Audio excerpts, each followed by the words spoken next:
7h49, nesse horário a gente já consegue fazer um balanço do que os ouvintes estão falando conosco pelas redes sociais, Perfeito. mandando a mensagem aqui pelo WhatsApp também, mensagem de áudio que você manda para o 99904-8756. O assunto que bombou hoje, professor Marco Antônio Villa, foi o FGTS. Vamos acompanhar.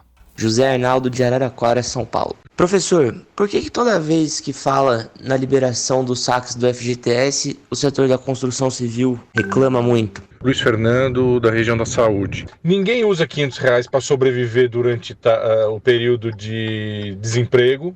Tem uma quantidade grande de recursos parados no fundo de garantia que podem, de alguma forma, estar injetando na economia algum dinheiro. Cristiano de Almeida de Santos. Essas pessoas começarem a retirar o fundo de garantia agora, no momento propício dos 40% quando forem demitidos, vai ser só pelo saldo atual, já descontado esses valores. Positivo?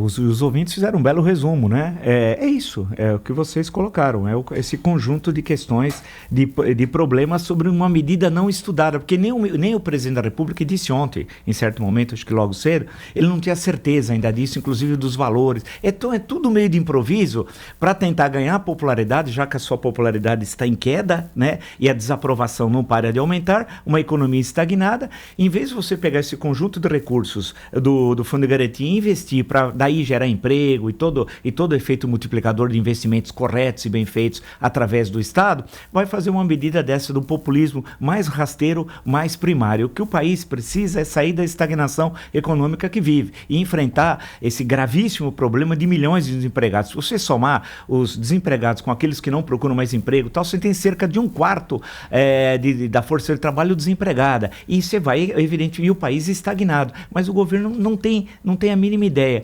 E essa questão do Fundo de Garantia precisa ser trabalhada com muito cuidado. É necessário. E o Estado cria empregos, ao contrário do que esses liberais de fancaria. Que liberal? Nunca leram Stuart Mill, não sabe nada que liberal, coisa alguma. São enganadores, mas que se dizem liberais, diz assim: o Estado não cria emprego. Isso é uma enorme bobagem. O Estado cria emprego. Um bom investimento estatal em infraestrutura, por exemplo, cria emprego, né? Na área de portos, estradas, por exemplo.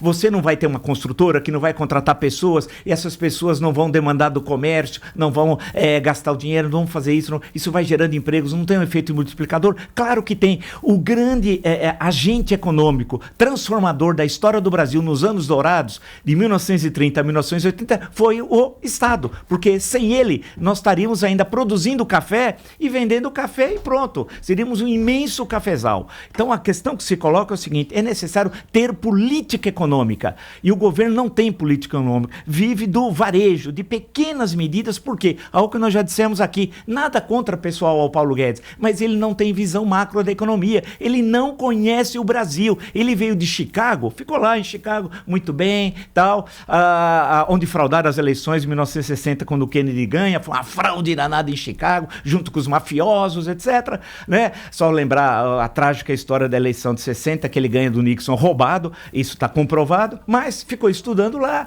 com aquele monetarismo barato, etc., veio para cá e não encontrou espaço no debate político brasileiro, foi para o Chile do Pinochet. Então a questão que se coloca, ele não conhece o debate econômico brasileiro, não conhece o Brasil, não tem livro, não tem visão macroeconômica e o país estagnado. Então ele era chamado, de uma distribuidora, não vou dizer qual, ele era chamado um gênio. Todos os problemas eram resolvidos com ele. Ele resolveu algum problema em 7 meses? Nenhum.